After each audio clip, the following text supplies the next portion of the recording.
Well, since the mini lathe doesn't have power cross feed, need gear blanks. Go from this to this. Most people recognize what that is. Roll brake plate. After I get them pinned out for what I need, I can throw them back on the mini lathe and finish making my gear blanks. But as you can see, we don't have power feed along the bed in the brake lathe. Makes for a good power feed to thin them out. And come back here and finish them up. So, got the little Central Machinery 9x20.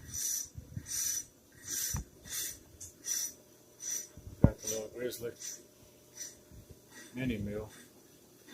A little cheapo rotary table on it.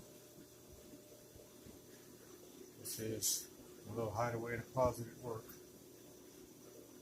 But got plenty of other stuff at home, big shop, bigger machines. But right now, this is the beginning of Machinist in a Box. So y'all take care, folks. There's a bigger one. There'll be a bigger one.